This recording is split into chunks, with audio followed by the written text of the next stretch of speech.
Quiero que vayamos a la Biblia en 2 de Samuel capítulo 13.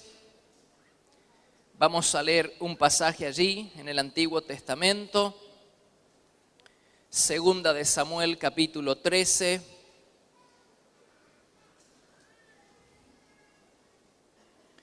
Vamos a leer una historia triste.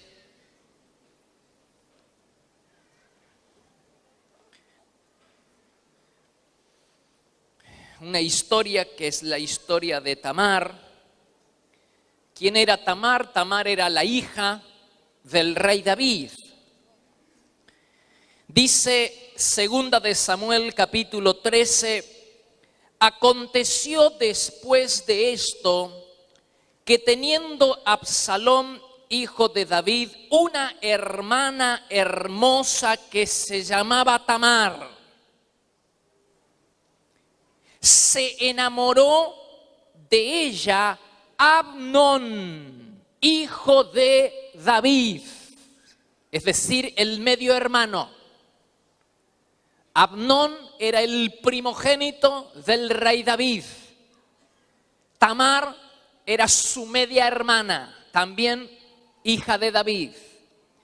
Y entonces Amnón se enamora de su media hermana. Versículo 2. Y estaba Amnón angustiado hasta enfermarse por Tamar, su hermana, pues por ser ella virgen, le parecía a Amnón que sería difícil hacerle cosa alguna. Y Amnón tenía un amigo que se llamaba Jonadab, hijo de Simea, hermano de David, es decir, era primo. Era el mejor amigo, pero también era primo, era pariente. Dice, y Jonadab era hombre muy astuto. Y en la versión lenguaje actual dice malicioso, astuto y malicioso. Y este le dijo, hijo del rey, ¿por qué de día en día vas enflaqueciendo así? ¿No me lo descubrirás a mí? El secreto, ¿no? Y Amnón le respondió, yo amo a Tamar, la hermana de Absalón, mi hermano. Y Jonadab le dijo, acuéstate en tu cama y finge que estás enfermo. Y cuando tu padre viniera a visitarte, dile, te ruego que venga mi hermana Tamar para que me dé de comer y prepare delante de mí alguna vianda, para que al verla yo la coma de su mano. Se acostó pues Amnón y fingió que estaba enfermo. Y vino el rey a visitarle.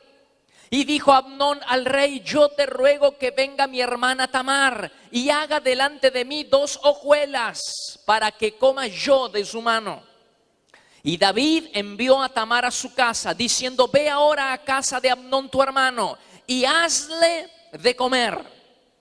Y fue Tamar a casa de su hermano Amnón, el cual estaba acostado, y tomó harina y amasó e hizo hojuelas delante de él y las coció. Tomó luego la sartén y los sacó delante de él, mas él no quiso comer. Y dijo Amnón, echen fuera de aquí a todos. Y todos salieron de allí. Entonces Amnón dijo a Tamar, trae la comida a la alcoba para que yo coma de tu mano. Y tomando Tamar las hojuelas que había preparado, las llevó a su hermano Amnón a la alcoba. Y cuando ella se las puso delante para que comiese, tomó de ella y le dijo, ven hermana mía, acuéstate conmigo. Ella entonces le respondió, no hermano mío, no me hagas violencia, porque no se debe hacer así en Israel. No hagas tal vileza. Porque ¿a dónde iría yo con mi deshonra? y aún tú serías estimado como uno de los perversos en Israel. Te ruego pues ahora que hables al rey, que él no me negará a ti. Y quiero que preste mucha atención al versículo 14 y 15. Mas él no la quiso oír, sino que pudiendo más que ella, la forzó y se acostó con ella. Luego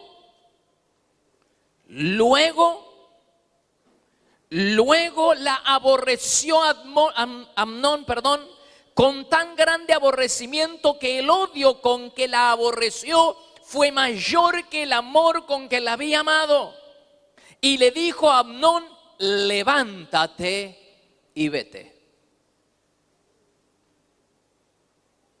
Y ella le respondió: no hay razón.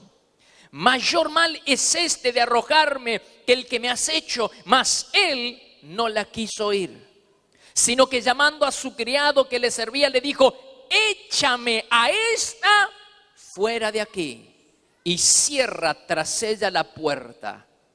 Y llevaba ella un vestido de diversos colores, trajes que vestían las hijas vírgenes de los reyes. Su criado pues la echó fuera y cerró la puerta tras ella. Entonces Tamar tomó ceniza y la esparció sobre su cabeza y rasgó la ropa de colores de que estaba vestida, y puesta su mano sobre su cabeza se fue gritando. ¡Qué historia triste! La historia nos cuenta acerca de un hombre que era el hijo del rey llamado Amnón, que se había enamorado perdidamente de su media hermana Tamar. Así lo dice una versión, una traducción, una versión. Dice: se había enamorado perdidamente. Esta versión dice que se estaba enflaqueciendo de amor por su hermana Tamar. La hermana Tamar vivía con el rey en el palacio. Vivía donde vivía el rey. Tenía una alcoba especial donde vivían las hijas de los reyes. Un lugar inaccesible para todo el mundo, inclusive para el medio hermano Amnón. Pero él está enamorado. Dice la Biblia que se está enflaqueciendo, se está debilitando, está perdidamente enamorado y no sabe cómo llegar a ella. Entonces entra en acción Jonadab. Jonadab era el primo, pero también era el mejor amigo. Y Jonadab le va a dar un consejo que a la postre lo va a llevar a la tumba. Porque va a seguir el consejo de su primo y mejor amigo, va a seguir el consejo de él, pero a la postre ese consejo, 2 años después, Absalón, la hermana de Tamar, va a tomar justicia por mano propia y lo va a asesinar. Al hermano Amnón lo va a asesinar por lo que le hace a su hermana Tamar. Jonadab le dice que se haga el enfermo, que finja estar enfermo, que se tire en la cama y que cuando venga su padre el rey, le pida que envíe a su hermana Tamar para que le ayude con los quehaceres de la casa, que le ayude en la limpieza, en la comida. Y David, cuando viene a ver a su hijo y cree que está enfermo, accede y le manda a Tamar. Cuando llega Tamar, comienza a hacer las cosas de la casa, comienza a cocinar, prepara el comedor, pone las vajillas, prepara la comida e invita a su hermano que está en la cama a que venga al comedor para comer. Pero él no quiere. Él echa a todos los criados de la casa. Efectivamente, nadie queda en la casa sino solamente Tamar y él. Y le pide a ella que lleve la comida a la alcoba, es decir, al dormitorio donde él estaba haciéndose el enfermo, donde él estaba fingiendo que estaba enfermo. La historia es triste porque allí dice que él puede más que ella y abusa sexualmente. Hasta el momento la historia realmente es triste, es lamentable. Hay historias en la Biblia donde uno no quisiera leer, donde uno quisiera pasar de largo. Y hace tiempo atrás nosotros con Silvia estábamos leyendo este pasaje en las Escrituras, buscando y meditando, y de pronto el Señor seguramente le ha tocado a usted alguna vez, que ha leído infinidad de veces un pasaje bíblico y usted lo lee una vez más y descubre en el pasaje algo que antes no había visto. ¿Le ha pasado? Dice, ¿cómo es posible? ¿Cómo es posible que esto que estaba acá yo no lo había visto? Ese día el Espíritu Santo nos iluminó de una manera poderosa. Fíjese que yo le dije que usted prestara atención al versículo 15. El versículo 15 comienza diciendo, después de esto, ¿de qué? ¿Después de qué? Después de que Amnón abusa de su media hermana Tamar, dice renglón seguido, el versículo siguiente, el versículo 15 dice, en una versión dice, después de esto, él la odió, y el odio con que la odió fue más grande que el amor con que la había amado. Y me pregunté, ¿cómo es posible? Este hombre que se estaba enflaqueciendo de amor, este hombre que se estaba enfermando, que se estaba debilitando de amor, ahora aborrece, ahora que la tiene, hizo lo imposible para poder tener al objeto de su amor. Amaba a Tamar, ahora que la tiene, la odia, la aborrece. ¿Cómo es posible eso? ¿No se preguntó usted? ¿Cómo es posible que este hombre que se está debilitando de amor es como un péndulo? Los sentimientos de este hombre son como un péndulo. Va del amor al odio, del deseo al aborrecimiento. ¿Cómo es posible que no al día siguiente, no a la semana siguiente, no, dice renglón seguido, después de esto, la odió? Y el odio con que la odió fue más grande que el amor. Mirá si era grande el amor que se estaba debilitando. Fíjese qué grande que era el amor que tenía este hombre, que se estaba enfermando. Pero dice que el odio con que la odió fue más grande que el amor con que la había amado. Y yo me pregunté, ¿cómo es posible que un hombre de buenas a primera, cómo es posible que el amor de buenas a primera pueda transformarse en tanto odio, en tanto aborrecimiento?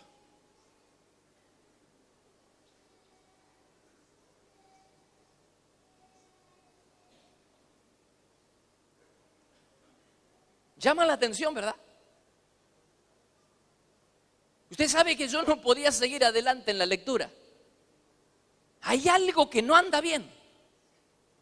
¿Cómo es posible que un hombre que hace lo imposible por tener al objeto de su amor, ahora la echa afuera?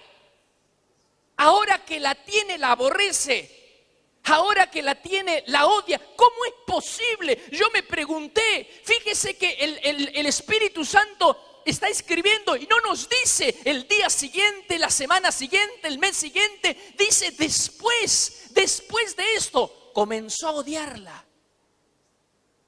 ¿Cómo es posible que los sentimientos de una persona puedan cambiar así, de buenas a primeras, de tanto amor a tanto odio? ¿Cómo es posible?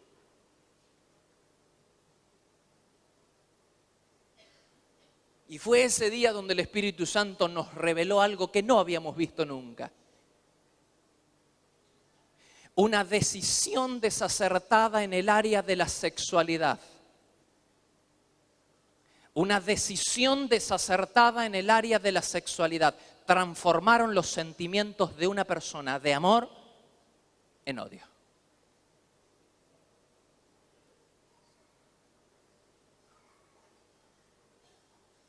La historia es tristísima por donde usted la vea.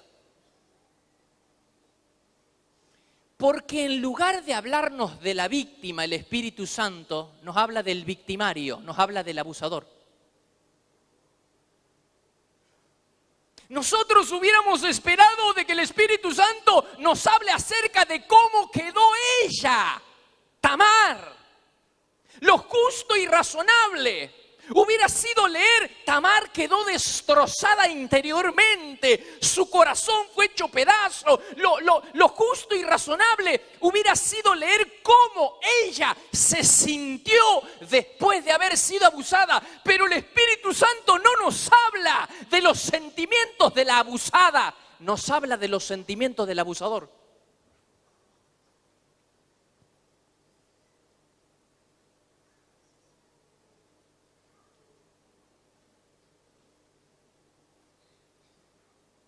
Una decisión desacertada en el área de la sexualidad puede transformar de buenas a primeras, de un momento para otro, los sentimientos de una persona de amor a odio, de deseo en aborrecimiento. Como les decía, la historia es triste porque yo creo que todo el mundo en esta historia todo el mundo pierde. Amnón perdió primero la integridad, perdió la santidad. Al tomar una decisión desacertada pierde la integridad, pierde la santidad y después va a perder el ministerio, el futuro ministerio, porque Amnón era el primogénito de David. Y a menos que Dios dispusiera algo, lo contrario, siempre el hijo mayor del rey iba a heredar el trono. De modo tal que él perdió mucho. Amnón, por haber tomado una decisión desacertada así, perdió mucho. Perdió primero su integridad y entró en un camino descendente, hasta que termina perdiendo el ministerio y por último termina perdiendo la vida. Pero aun cuando este hombre pierde mucho, yo creo que quien más perdió fue Tamar. Estoy totalmente convencido que la persona que más perdió no fue Amnón, que terminó perdiendo la vida, sino que quien más perdió fue Tamar. ¿Y cómo lo sabe, Pastor Sinali? ¿Cómo sabe que? Y yo se lo voy a decir. Fíjese que cuando Amnón abusa de Tamar, Tamar le dice: no hay razón para que me hagas esto. Si le pidieras al rey, él me daría. Y después cuando él abusa, la echa a la calle y ella vuelve a hacerlo recapacitar: no hagas esto. ¿Por qué? Porque en ese tiempo las mujeres abusadas eran despreciadas por todo el mundo. Número uno, ya Tamar no iba a poder volver a la alcoba, a la casa del rey, del palacio, porque era una mujer violada. De modo tal que ya no iba a volver al palacio, a su alcoba especial que tenían las hijas vírgenes de los reyes. Número uno. Número dos, en ese entonces nadie se casaba con una mujer abusada, jamás, nadie. La mujer estaba destinada a vivir sola, lo que esto implica que nunca se iba a casar, que nunca iba a tener familia y que nunca iba a tener descendencia, nunca iba a tener hijos. Y eso es algo muy triste, ¿no? Para un hombre, pero también para una mujer. Tamar, al no poderse casar, al no poder tener familia, ella sabía perfectamente, por eso lo hace recapacitar el hermano. Y aun cuando el hermano le había hecho el daño, le dice que por favor interceda delante del rey, que se la iba a dar. Porque ella sabía que estaba destinada a no tener familia en el futuro, a no tener esposo, no se iba a poder casar y no iba a poder tener hijos.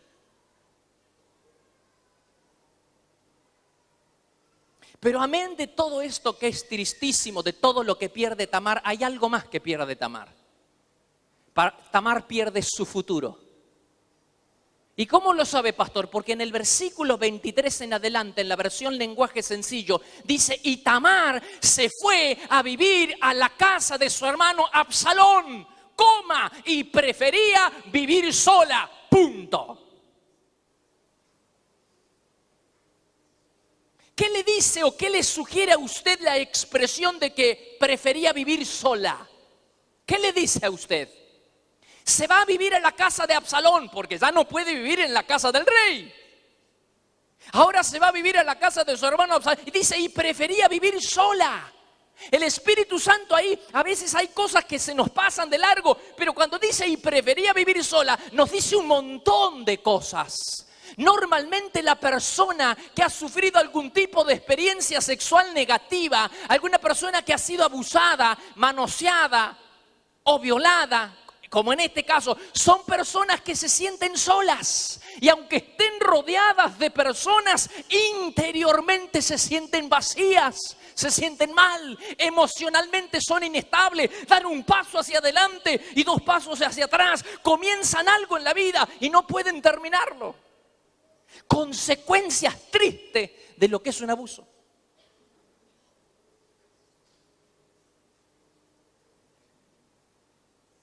Y prefería vivir sola, te dice un montón de cosas. Es la reacción de una persona cuyo corazoncito se ha estropeado, cuyas emociones están dañadas. ¿Y por qué más, Pastor Sinali, usted cree que Tamar se quedó sin futuro? Porque amén de todo esto, cuando Tamar le cuenta a papá, David era el rey. No había alguien en el planeta, no había alguien en Israel que tuviera más poder que el rey, y el rey era su padre. Cuando Tamar va y le cuenta a su padre lo que le había hecho su hermano, ¿qué hace David? David, un padre ausente, un hombre que conquistó todos los mundos, pero que no pudo conquistar su familia. ¿Y de qué le sirve a una persona conquistar todo el mundo si no puede conquistar su familia? Cuando va y le cuenta a David, ¿qué hace David cuando se enteró de boca de Tamar de que había sido abusada por su hermano? ¿Qué hace David? ¿Sabe lo que hace? Dice la Biblia que David se enojó muchísimo. ¿Y qué más, Pastor Sinali? Nada más, ¿le parece poco? Se enojó mucho. Pero Pastor Sinali, ¿quiere decir que David no castigó a Amnón? No.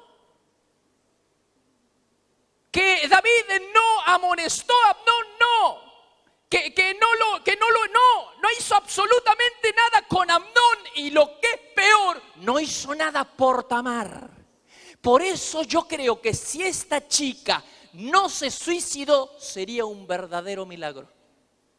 Porque la única persona en el planeta que podía ayudarla era papá, el rey. Y el rey no hizo absolutamente nada, ni con Amnón ni por Tamar. Por eso va y se refugia en la casa de su hermano Absalón. Si esta mujer, si esta Tamar no se suicidó, sería verdaderamente un milagro. Por eso yo creo, estoy totalmente convencido por todas estas evidencias, que Tamar fue la persona que más perdió, porque a Tamar le robaron el futuro. Usted va a ver en la placa ahí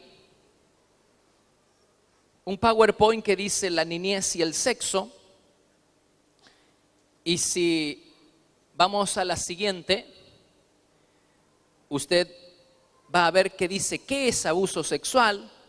Es toda interrelación entre un adulto y un menor que tiene por objeto la estimulación sexual del propio abusador del niño de tercero. Y puede haber abuso físico, la siguiente, puede haber abuso sexual sin contacto físico. Es decir, un niño puede ser abusado sin que un mayor lo toque. Una persona puede ser abusada sin que un mayor lo toque. Por ejemplo, cuando se lo expone al niño a material pornográfico. Eso es una clase de abuso donde usted no toca al niño, pero se considera abuso sexual. Y usted va a ver ahí la cantidad, ¿no? Todas las posibilidades. Mostrarle los genitales al niño, pedir que el niño muestre los genitales, exponer al niño a material pornográfico, tener conversaciones o llamadas telefónicas con el niño de contenido sexual, obligar al niño a presenciar actos sexuales entre adultos, utilizar a niños para la producción de material pornográfico. Mire, yo le voy a contar un caso. Uno tiene que escoger de los cientos, y a veces la gente cree que uno puede exagerar. En realidad son miles los casos que nosotros hemos escuchado. Una mujer de 28 años vino a vernos vez pasada. Está casada, tiene 2 nenas, 8 años de casada. ¿Y sabe por qué viene a vernos esta mujer? Viene al consultorio a vernos porque no podía disfrutar de la intimidad con su esposo. Entonces le preguntamos por qué y la mujer dice, el pastor dice, yo le voy a contar. Cuando yo estoy en intimidad me bloqueo y vienen pensamientos negativos a mi mente que me bloquean y yo no puedo disfrutar de la intimidad con mi esposo. Y quiero decirle que mi esposo es el hombre más maravilloso del planeta. Es un gran esposo, es un gran padre, lo amo, él me ama, me respeta, pero yo no sé lo que me pasa. Hace 8 años y yo no puedo disfrutar de la intimidad. Y viene a vernos a nosotros por ese motivo, porque no puede disfrutar. Entonces le preguntamos qué clase de pensamientos venían a la mente. Y dice, pastor, yo le voy a contar. Cuando yo tenía 5 años, fíjese, tenía 28. Cuando yo tenía 5 años, nosotros vivíamos en la casa paterna, vivíamos al lado de un vecino, vivía al lado nuestro, y la casa del vecino estaba separada de mi papá por un tejido, por una malla, no por un muro. Hoy en día es frecuente que una casa se separe de la otra por un muro, pero antes, a lo mejor usted recuerda, que antes las casas se separaban por un tejido, una malla. Entonces la gente podía ver de un lado para otro al vecino. Y dice, yo tenía 5 años y mi vecino me daba monedas, me ofrecía monedas a cambio de que yo me levantara la pollerita. Dice, y después me ofreció más monedas a cambio, no solo de que yo me levante la pollerita, sino que me baje la ropita interior. El hombre nunca la tocó, pero eso se considera abuso sexual infantil y las consecuencias de ese abuso todavía la está padeciendo. 8 años de casado y todavía no puede disfrutar de la intimidad. No hubo, nadie la tocó, pero eso se considera abuso sexual infantil.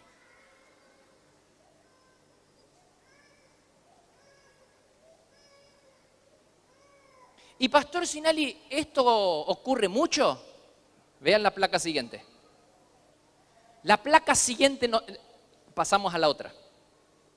Nos dice que en el año 2001, ¿de dónde sacó, pastor, todo esto que va a mostrar acá? ¿De qué libro lo sacó? De ningún libro, de la realidad nuestra, Argentina. 2 años nos llevó a hacer la primera encuesta, trabajo de investigación con rigor científico en el año 2001 y volvimos a hacer el mismo trabajo el año pasado. Mucha gente, profesionales trabajando, se hizo con rigor científico, se trianguló la información para que no haya sesgo. En el año 2001, el 41%, piense de un grupo, juvenil o no juvenil, un grupo, un auditorio. De cada 10 personas, más de 4 han tenido una experiencia sexual negativa en la infancia, han sido abusados, más de 4. En el año 2011 bajó simplemente 4 puntos, 37%. Es decir, sigue habiendo 4 de cada 10 personas abusadas. Después de tanta concientización, después de estar predicando, nosotros viajamos por América. Y yo le quiero decir que esto nosotros lo vemos acá y lo vimos cuando estuvimos en Estados Unidos, en Centroamérica. A veces uno dice en los países anglosajones como en Estados Unidos, a lo mejor es diferente. Es exactamente lo mismo, igualito. UNICEF. Porque esto lo dicen los pastores Sinali, pero a lo mejor UNICEF dice que 1 de cada 3 niños va a ser abusado antes de completar su desarrollo puberal. Antes de completar, de salir de la adolescencia, 1 de cada 3 niños va a ser abusado. UNICEF.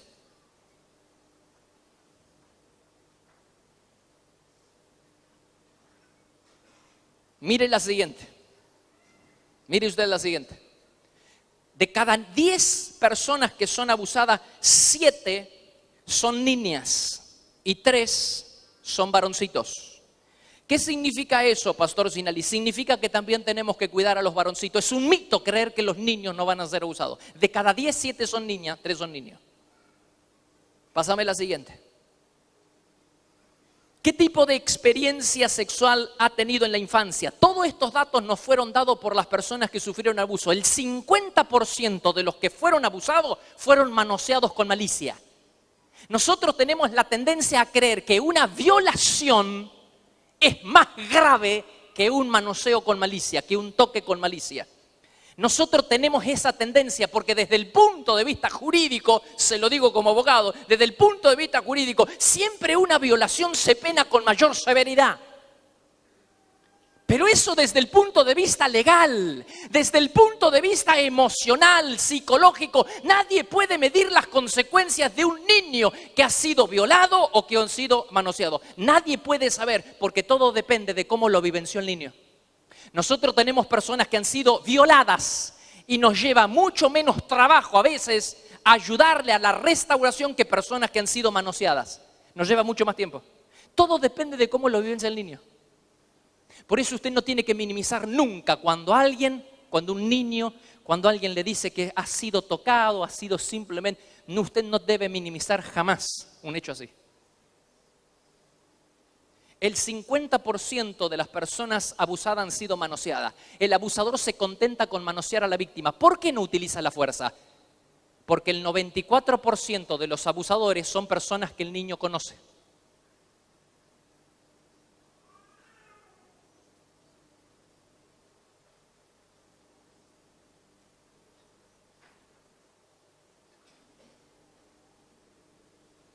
Pásame la otra. Se registran porcentajes similares en diferentes zonas geográficas y grupos étnicos, porque no sé usted, pero yo tenía el mito de creer que la gente en el campo es más sana que en la ciudad. Mire lo que dicen las encuestas. Puede ser en otras áreas, pero frente a una posibilidad de abuso, hay tanta probabilidad de que un niño sea abusado en la zona rural como en la ciudad. Como hay tanta probabilidad de que un niño sea abusado en una familia socioeconómica y cultural baja a una socioeconómica y cultural alta. La misma probabilidad. Pásame la siguiente.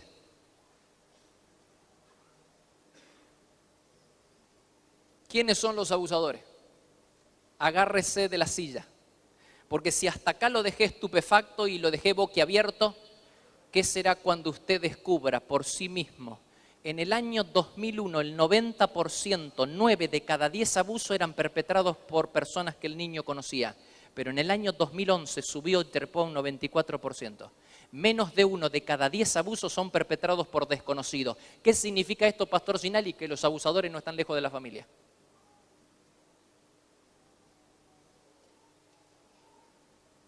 Por eso las historias de personas que te cuentan, el abuelo, el tío, el primo, el pariente, el amigo de la familia.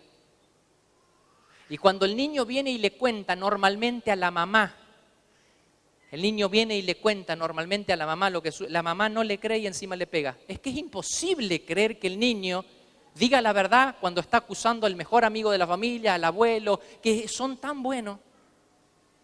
Entonces el niño es doblemente víctima del victimario y víctima de la mamá, la única persona que podía ayudarla y que ahora no le está creyendo. Entonces cuando esa persona crece, por eso es que nosotros, cuando son grandes esas personas y no han sido sanadas, hay un rencor adentro contra el progenitor, normalmente es la mamá, contra el progenitor a quien el niño le contó y el progenitor no le creyó. Hay un odio acá, un resentimiento. Yo sé que ella sabía, pero ella no hizo nada.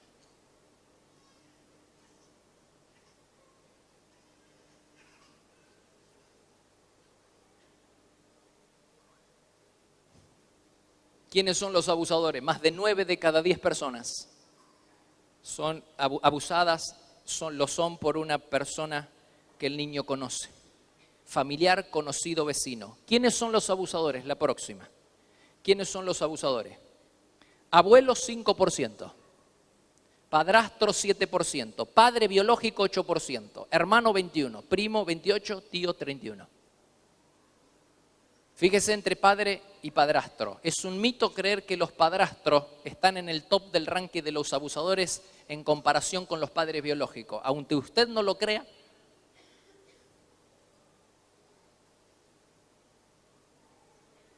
¿sabe? Usted se dará cuenta de que el pastor Sinali está un poco sensible, ¿verdad?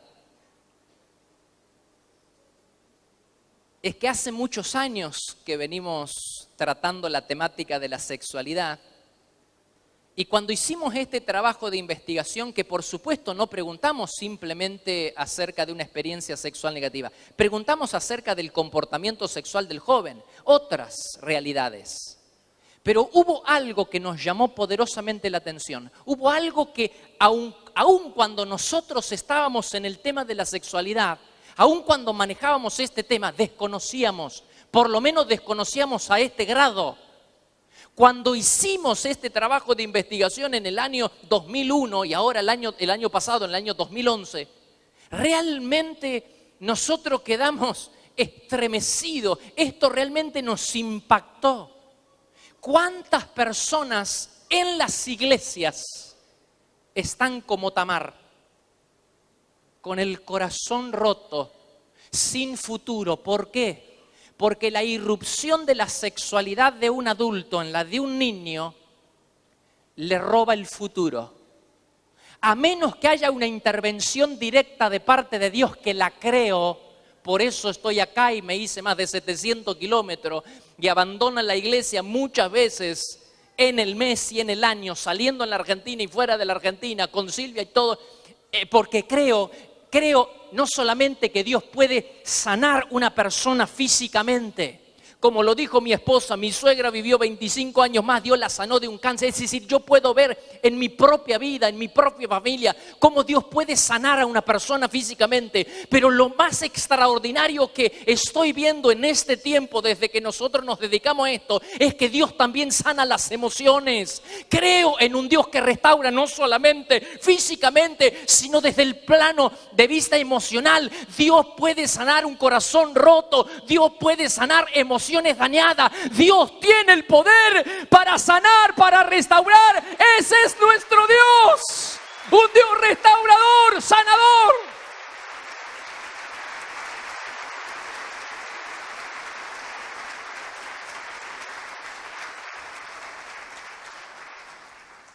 No tengo el tiempo. Renglón seguido vienen las consecuencias de una persona que han sido abusada, pero podemos comenzar hoy y terminar mañana a la mañana. El perfil de un niño abusado, la cantidad de cosas que usted puede ver en una persona que ha sido abusada, es tremendo las consecuencias. Por ejemplo, número 1, entrar en el mundo de la homosexualidad. ¿Sabía usted que el 70% de los homosexuales han sido abusados en la infancia? ¿Sabe usted que la gran cantidad de personas que luchan con su orientación homosexual han sido abusados en la infancia? Se hizo un estudio acá en Rosario hace unos años, donde el 95% de las trabajadoras de la calle, de las prostitutas, habían sido abusadas en la infancia. Consecuencias, secuelas de un abuso en la infancia. Mayor atracción hacia personas del mismo sexo, mayor miedo a ser homosexual, mayor comportamiento homosexual. ¿Qué quiere decir? Que el abuso sexual te abre un portón así de grande al mundo de la homosexualidad. No es causa y efecto, no es que porque fue abusado va a ser homosexual, no, pero te abre un portón así de grande. Inestabilidad emocional, promiscuidad, una cantidad de cosas.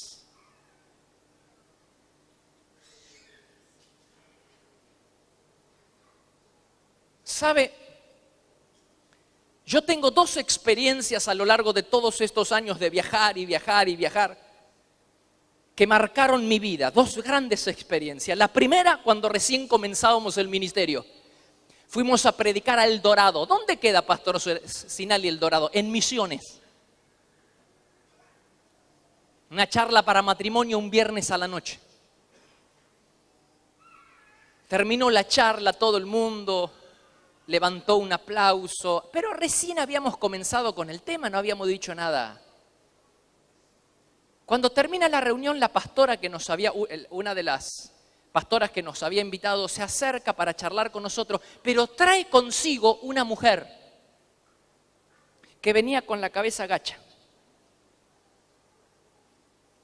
Y cuando se acerca hacia donde nosotros estábamos, comienza la pastora, comienza a charlar con nosotros, pero la mujer que estaba con ella ni siquiera nos dirigió la mirada, ni siquiera nos saludó. Ella miraba y tenía un olor especial, un olor así como a vómito, un olor desagradable en el cuerpo, en la ropa. Y estábamos charlando con la pastora cuando de repente la mujer levanta la vista así, nos mira, desencajada, y levanta el dedo y dice, si yo hubiera sabido que acá se iba a hablar de sexo, de sexualidad dijo, si yo acá hubiera sabido que se iba a hablar de sexualidad, no venía.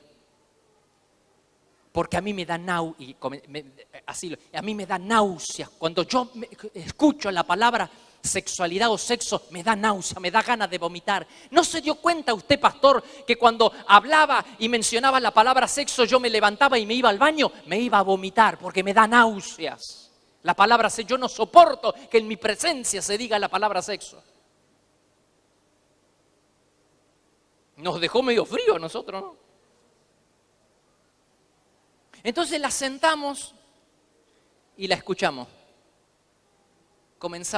Ella comenzó a desandar el camino, había sido abusada por el padre biológico desde los 5 a los 7 años.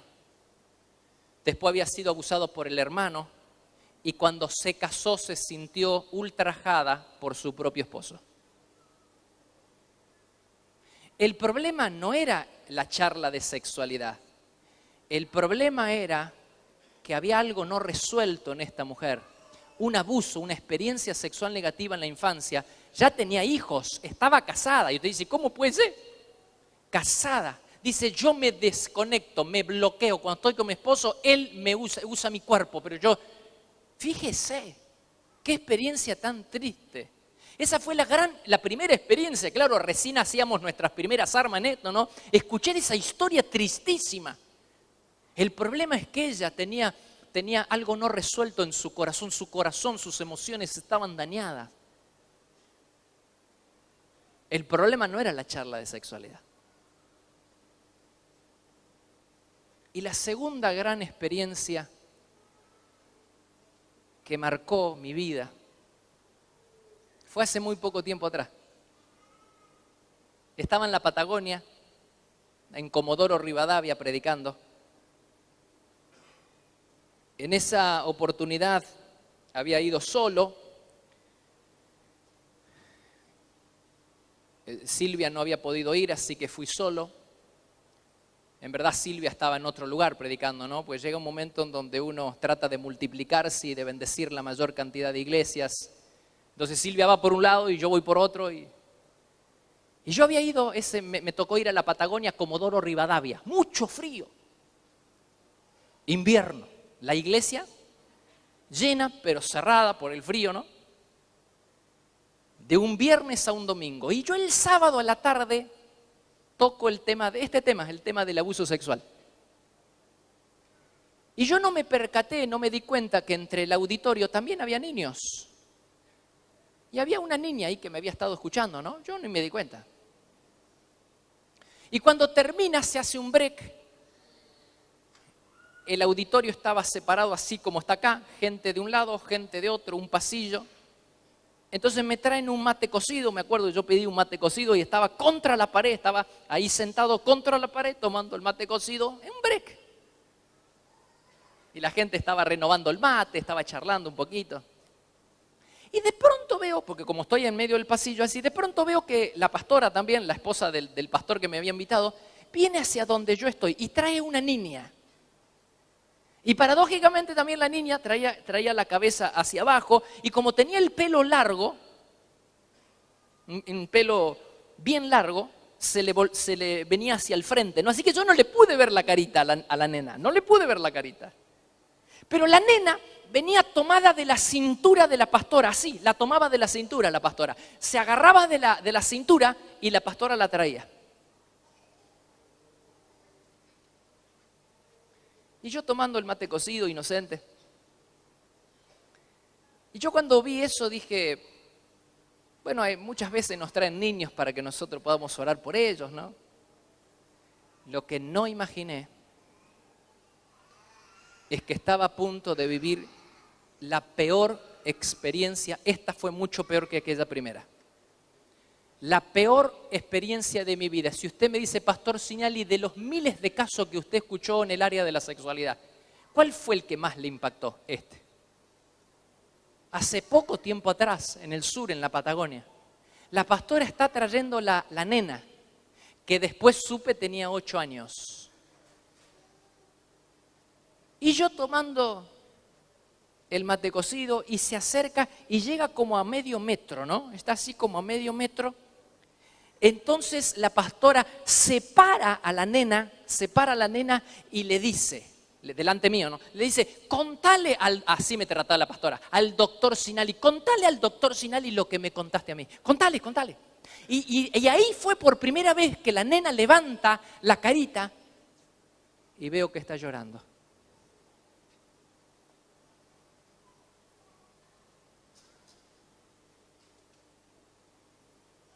Y veo que la nena está llorando y con sus manitas trata de sacarse el pelo, seca las lágrimas y trata de sacarse el pelo. Y la nena comenzó a contarme una historia que no se las puedo contar.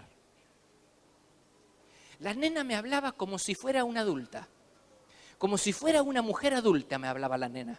Me hablaba así de igual a igual como una mujer adulta y me comenzó a contar una historia. 8 años. La mamá se había separado del papá y ahora estaba en pareja con lo que sería el padrastro de ella. Lo cierto es que el padrastro, ella tenía 8 años, desde los 5 años entraba a la habitación de ella por las noches, varias veces en la semana. Entraba a la habitación de ella, se metía a la cama y usted imagina el resto.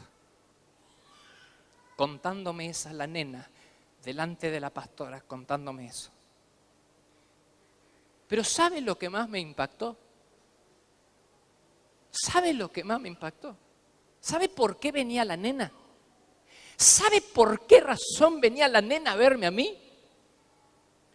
No era para contarme simplemente eso. En un momento del relato, la nena comenzó a llorar más todavía, ¿no?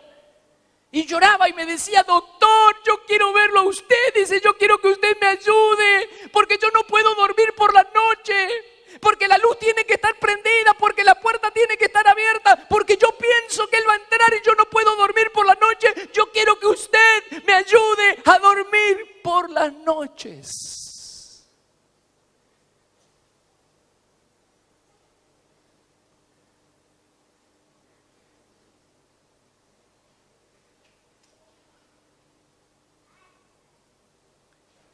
¿Qué?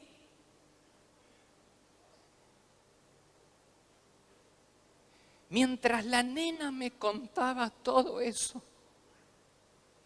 yo pensaba para mis adentros. Me dejó tan frío como lo estoy dejando yo a usted hoy. Me sentí tan impotente. Sentí que todos los libros se te iban al tacho, que toda tu experiencia se te va al tacho. Yo escuchaba a la nena y pensaba para mí adentro, esta nena tendría que estar cambiando las muñecas, la ropita de las muñecas. Y me pide a mí poder dormir por las noches. Estoy viviendo en el mundo del revés.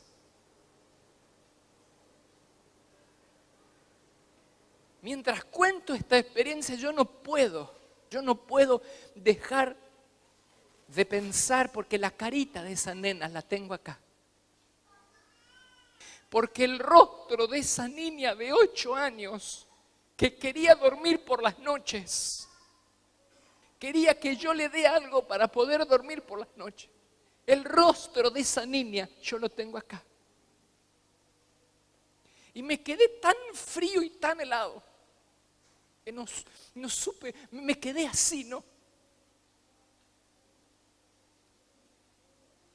Y yo pensaba en todo lo que le espera a la nena, teniendo en cuenta que el 80% de las víctimas vive con sus victimarios.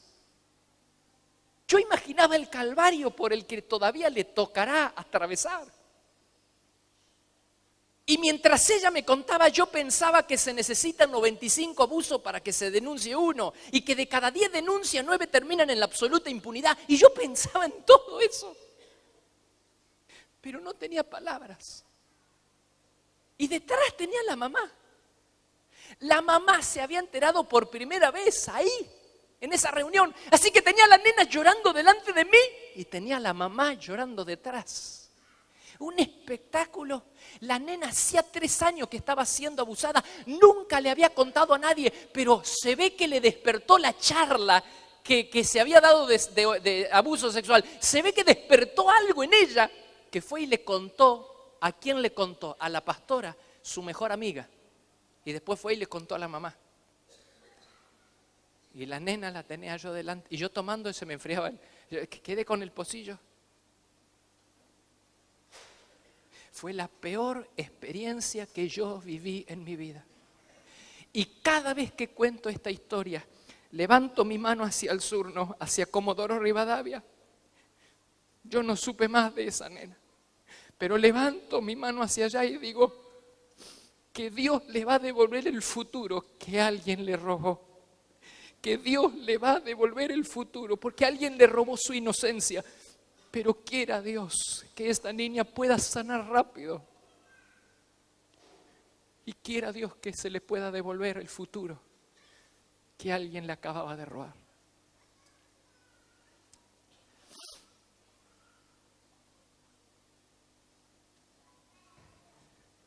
¿Por qué le cuento todo esto? Porque a lo mejor usted cree que esto le pasa a otras personas. Y no hay nadie que sea ajeno a este flagelo. Nadie.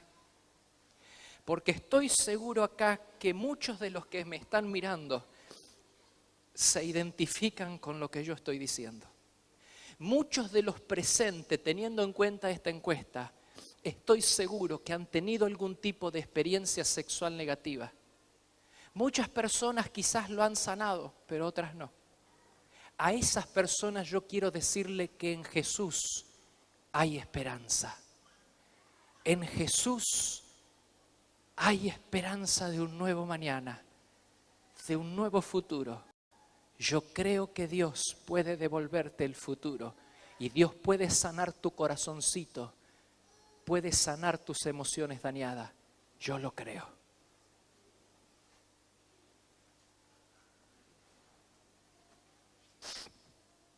¿Sabe una cosa? Yo no fui abusado, pero estuve así de serlo. Estuve así de que alguien abusara de mí en mi adolescencia. ¿Y por qué, Pastor Sinali, usted no fue abusado? Porque hubo una mamá que no terminó 3er grado y que apenas sabe leer, que hoy ya es anciana, que cuando yo era muy pequeño con mi hermano, ella nos enseñó lo que yo le voy a enseñar a usted en menos de 1 minuto. La mejor manera de prevenir un abuso es educando sexualmente. La educación sexual es la mejor manera de prevenir un abuso. ¿Qué clase de educación sexual? La que hizo mi mamá. Mi mamá, cuando yo era muy pequeño, junto con mi hermano que nos llevamos 1 año, ella nos enseñó que hay partes del cuerpo que son públicas, como la mano, como la cara. Todo el mundo la ve. Pero hay partes del cuerpo que son privadas. Ir al baño es privado, va solito. Y ella nos enseñó que esas partes privadas no son feas, ni son malas, simplemente son para uno. Y que nadie tenía que ver y que nadie tenía que tocar y que yo tenía que hacer lo imposible para que nadie me bajara los calzoncillitos y que si alguien quería hacerlo yo tenía que correr y yo tenía que gritar y yo tenía que avisarle rápidamente a un mayor.